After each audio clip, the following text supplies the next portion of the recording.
नमस्कार दोस्तों, स्वागत है आप सभी का सीरियस एस्पिरेंट्स के यूट्यूब प्लेटफॉर्म पर।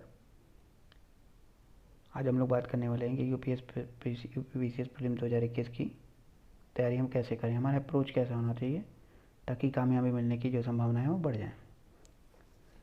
ये फरवरी महीना चल रहा है और लगभग आपके पास ये जून में पेपर होना है, लगभग इसी तारीख के आसपास, यानी फरवरी, मार्च, अप्रैल, मई, जून, आपके पास मोटा मोटी 4 महीने हैं। 4 महीने में हम 20% समय हटा देते हैं।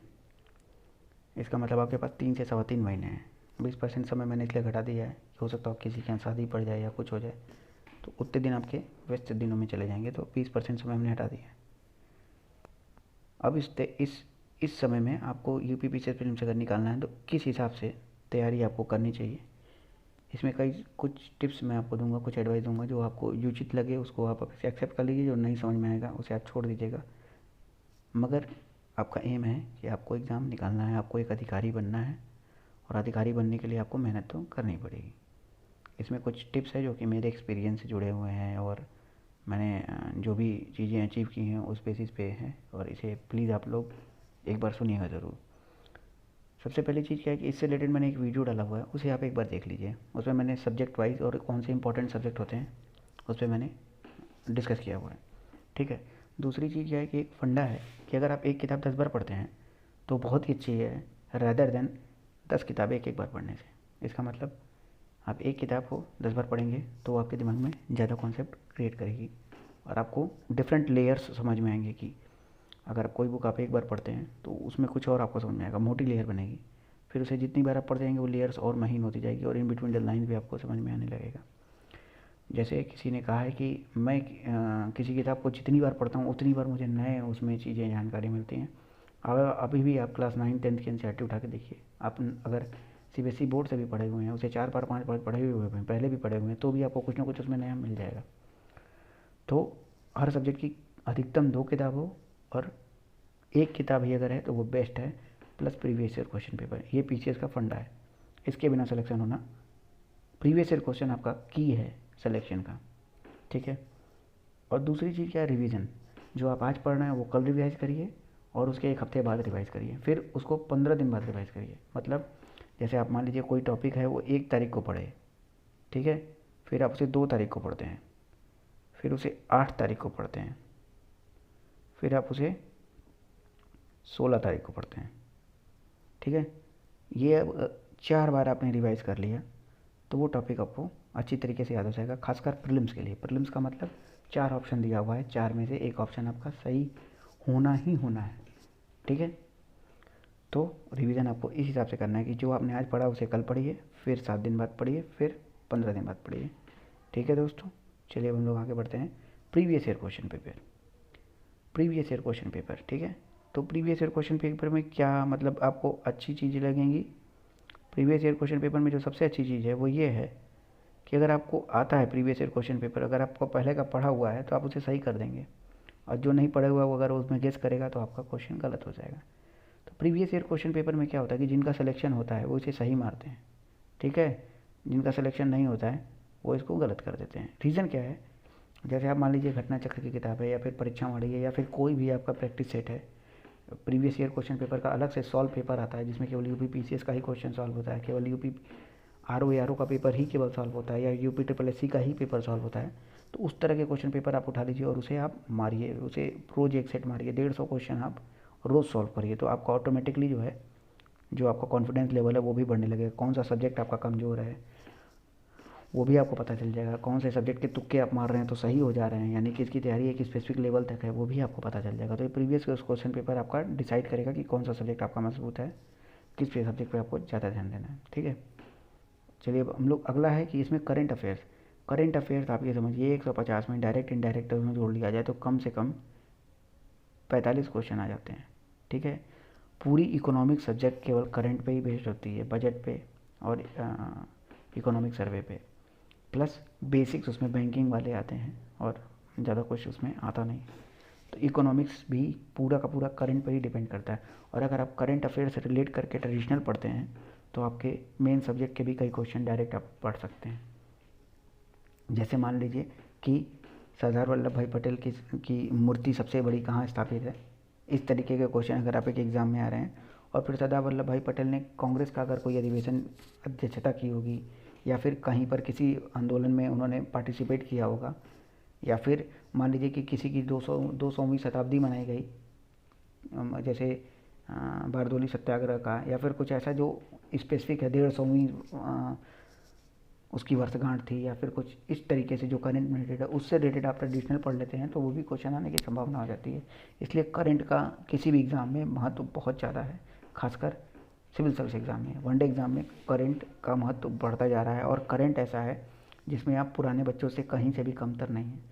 तो जो नए बच्चे हैं उनके लिए करंट उतनी ही आवश्यक है जितनी कि पुराने बच्चों के लिए, और नए बच्चे करंट में पुराने बच्चों को काफ़ी अच्छे तरीके से कंपटीशन दे सकते हैं। इसलिए करंट दोनों लोगों के लिए बहुत ही ज़रूरी है, और रिवीजन भी बहुत ज़रूरी है। आप रोज़ करंट अफेयर्स पढ़िए, रोज़ 15-20 क्वेश्चन देखिए उसके, थोड़ा बहुत उसके इर्द गिर्द भी देख लीजिए, क्योंकि कभी कभी क्या होता है कि इर्द गिर्द वाले क्वेश्चन ही डायरेक्ट पूछ दिए जाते हैं। तो आप एक पर्टिकुलर एक मैगज़ीन पढ़िए और प्लस एक न्यूज़पेपर पढ़िए, मैं तो बस इतना ही कहूँगा।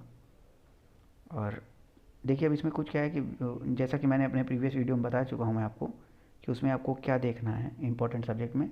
तो इसमें क्या है कि देखिए इंपॉर्टेंट सब्जेक्ट की अगर आप बात करते हैं तो उसमें जो है हिस्ट्री आ जाती है। हिस्ट्री में मॉडर्न हिस्ट्री, उसके बाद मेडिवल हिस्ट्री, उसके बाद फिर एंशिएंट हिस्ट्री है। तो इसमें सबसे पहले आप मॉडर्न हिस्ट्री तैयार करिए, फिर एंशिएंट तैयार करिए, फिर मेडिवल तैयार करिए। और मेडिवल में भी कुछ स्पेसिफिक हिस्से हैं, जैसे मुगलकालीन प्रशासन क्या था, किसने कौन से सिक्के चलाए थे, आहत मुद्रा किसने शुरू की थी, ये सारी चीज़ें जो हैं मेडिवल हिस्ट्री में बहुत इंपॉर्टेंट है। किसका प्रशासन कैसे था, मुगल काल का, फिर मौर्य काल का, मौर्योत्तर काल का। ये सारी चीज़ें जो एंशियंट और मेडिवल में जो इंपॉर्टेंट चीज़ें वो कम से कम आपको क्लियर होना चाहिए। एंशियंट में जैन धर्म, बुद्ध धर्म, हड़प्पा सिविलाइजेशन, ये सब चीज़ें आपको क्लियर होनी चाहिए। कहाँ पे क्या मिला था, कहाँ की खुदाई में 3 कंकाल मिले थे, कहाँ की खुदाई में कुत्ता मिला था, ये सारी चीज़ें आप क्लियर होनी चाहिए। इस तरीके से हिस्ट्री आपको पढ़नी है, और मॉडर्न हिस्ट्री बहुत कायदे से पढ़नी है, आपको मेंस में भी बहुत काम आएगा, और प्रीलिम्स की तो खैर आप देख ही सकते हैं। उसके बाद हिस्ट्री हो गया। उसका ज्योग्राफी में क्या है, आपको वर्ल्ड हिस्ट्री और इंडियन ज्योग्राफी, वर्ल्ड ज्योग्राफी और Indian geography. World history prelims में नहीं पूछी जाती है। तो ज्योग्राफी में वर्ल्ड ज्योग्राफी और इंडियन ज्योग्राफी। इंडियन ज्योग्राफी जो है आपको कायदे से पढ़नी है, वर्ल्ड ज्योग्राफी में आपको सेलेक्टेड टॉपिक्स पढ़ने हैं, जैसे इंपॉर्टेंट घास के मैदान कहाँ पे, इंपॉर्टेंट स्टेट कौन सी हैं, कोई स्पेसिफिक देश जो चर्चा में रहा उसकी राजधानी। उसके बाद क्या कहते हैं कि आपका कौन सा कॉन्टिनेंट में कुछ इंपॉर्टेंट स्ट्रेट्स हैं, इंपॉर्टेंट सागर, जैसे बेरिंग सागर का, जनसंधि कहाँ है, उसके बाद रेड सी कहाँ है, कैनाल नहर, ये सब चीज़ें जो हैं, ये सारी चीज़ें आपको मैप पे क्लियर होनी चाहिए कि इसके सराउंडिंग में क्या है। ये सारी चीज़ें अगर आप जानते रहेंगे तो आप आराम से वर्ल्ड ज्योग्राफी और ज्योग्राफी पढ़ लेंगे। उसके बाद देखिए क्या है कि बायोलॉजी में, साइंस में बायोलॉजी बहुत आती है, प्लस टेक्नोलॉजी, करंट टेक्नोलॉजी कुछ हो रहा है, जैसे मान लीजिए कि हेलिना क्या है, या फिर अग्नि का अभी कोई अगर टेस्टिंग हुई है, या फिर कोई सबमरीन आई है, या फिर राफेल आया है। ये सारी चीज़ें जो टेक्नोलॉजी से रिलेटेड हैं, 5G टेक्नोलॉजी है, 4G टेक्नोलॉजी है, ये सारी चीज़ें जो है थोड़ा थोड़ा आप अगर जानते रहेंगे तो मेंस में भी मदद करेगा और प्रीलिम्स में भी मदद करेगा। ठीक है। अब ये इन्वायरमेंट जो है इस समय बहुत ज़्यादा इंपॉर्टेंट हो गया। इन्वायरमेंट जो है जो आता है ये बहुत स्पेसिफिक हो गया, क्योंकि वो एफ वाला जो है क्वेश्चन है, जो फॉरेस्ट अफसर वाला जो एग्ज़ाम है वो भी इसके साथ ही होता है, इसलिए इसका भी इंपॉर्टेंट बहुत ज़्यादा बढ़ गया है। अगला है आपका पॉलिटी। पॉलिटी मैंने यहाँ पे इंपॉर्टेंट इसलिए डाला है क्योंकि पॉलिटी क्वेश्चन डायरेक्ट आते हैं, जिसको आता है वो पूरा का पूरा सही कर देता है। आपके अगर 20 क्वेश्चन आ रहे हैं तो आप 20 क्वेश्चन सही कर सकते हैं पॉलिटी में। पॉलिटी के लिए आपको केवल एक काम करना है, घटना चक्र लेनी है और परीक्षा वाली लेनी। परीक्षा वाले का लिटरेचर पढ़िए, घटना चक्र के क्वेश्चन सॉल्व करिए, और आपका प्रीलिम्स आराम से निकलेगा। पीसीएस के लिए परीक्षा वाली से बढ़िया कोई किताब पॉलिटी के लिए है नहीं। ये है कि थोड़ी छोटी बुक है, उसके फॉन्ट बहुत छोटे छोटे हैं, मगर आप उसके साथ घटना चक्र भी ले लीजिएगा, उसके क्वेश्चन सॉल्व करिएगा, तो ये आपका पॉलिटी बहुत ईजिली तैयार हो जाएगा। इकोनॉमिक्स से ज़्यादातर क्वेश्चन करंट अफेयर्स आते हैं, इसलिए मैंने इसमें इकोनॉमिक्स कुछ नहीं डाला है। इतना अगर आप कर लेते हैं, प्लस करंट अफेयर्स कर लेते हैं, और थोड़ा बहुत यूपी स्पेशल पढ़ लेते हैं, तो प्रीलिम्स आपका आराम से निकलेगा। इसमें कोई दो राय नहीं है, इसमें कोई दो राय होना भी नहीं चाहिए। ठीक है। अब आप लोग को एक अपनी हैबिट डेबिट करनी है कि हम 150 क्वेश्चन रोज़ सॉल्व करेंगे। करना क्या है आपको, previous year question paper solve करके, कई पब्लिकेशन के मिलते हैं, यूपी पीसीएस के, आरओ एआरओ के, और जो सेम लेवल के एग्ज़ाम हैं, वो जैसे यूपी के और कोई एग्ज़ाम हुए हैं वो आप ले लीजिए। और रिपीटेड क्वेश्चन भी आते हैं पीसीएस में, अभी भी आते हैं, पहले ज़्यादा आते थे, अब थोड़ा कम आते हैं, लेकिन आते ज़रूर हैं। ठीक है। तो ये 150 क्वेश्चन आप रोज़ सॉल्व करेंगे तो ये आपको MCQ सॉल्व करने की हैबिट दिखा देगा, कहाँ आपको एलिमिनेट करना है, कौन सा केस करना है, ये सारी चीज़ें ये आप जब करिएगा। फिर आपकी सेफ़ रेंज क्या है, जैसे 100 कट ऑफ जाती है तो आप 130 करते हैं तो 100 से ऊपर रहते हैं, या 110 ही करते हैं तो 100 से ऊपर रहते हैं, या पूरे 150 कर देते हैं तो आपका नंबर कम हो जाता है। ये सारी चीज़ें तभी पता चलेगी जब आप उसको मॉक टेस्ट को कायदे से देंगे।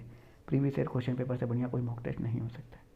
इसमें करंट अफेयर्स के अलावा जितने previous year question paper current affairs के अलावा सारी की सारी चीज़ें यूज़फुल हैं आपकी, तो इसे छोड़ के बाकी आप लगा सकते हैं प्रीवियस ईयर क्वेश्चन पेपर, ठीक है। और इसमें जो सबसे बड़ी बात है, जो सबसे इम्पोर्टेंट रोल प्ले करेगा वो आपके ऊपर विश्वास। यकीन मानिए कि जिस दिन आप सोचिए कि मैं SDM बनूंगा, मैं बन सकता हूँ और मैं डेफिनेटली बनूंगा, तो आप उस दिन आपको SDM बनने से आपके अंदर मोटिवेशन बने आप आएगा और आप अपने आप पढ़ाई करेंगे। जब मैं MBA कर रहा था उस वक्त एक क्लास चलती थी OBL, उसमें एक सर आते थे, वो सबसे पहले अपनी क्लास शुरू करने से पहले सबको कहते थे कि आज के पढ़ने पे सबसे पहले आप लिखिए कि if anybody else has done it I will also do it, I will do it in a better way, I will definitely do it. मतलब कि अगर किसी और व्यक्ति ने किया है तो मैं इसे आराम से कर लूँगा और मैं और अच्छे तरीके से करूँगा, मैं बिल्कुल कर लूँगा ये बात। तो ये आपके अंदर विश्वास होना चाहिए कि जो भी व्यक्ति SDM बनते हैं या फिर कोई पद पे सेलेक्ट होते हैं वो भी हमारी ही तरह हैं। बस ये है कि वो कॉन्टिन्यूसली पढ़ते हैं, उनके अंदर कंसिस्टेंसी बहुत होती है, उनके अंदर फोकस ज़्यादा हो जाता है, उनके अंदर आत्मविश्वास बहुत होता है, उनको कोई बाह्य मोटिवेशन की ज़रूरत नहीं पड़ती है और वो अपने आप काम को कंटिन्यूस करते रहते हैं। तो ये सारी चीज़ें आप अपने दिमाग में रखिए और हमेशा फोकस रखिए, अपने ऊपर विश्वास रखिए, अपने अगल बगल नकारात्मक माहौल मत बनने दीजिए। आपको सिलेक्शन लेने से कोई नहीं रोक सकता। जय हिंद, जय भारत। मिलते हैं अगले वीडियो में।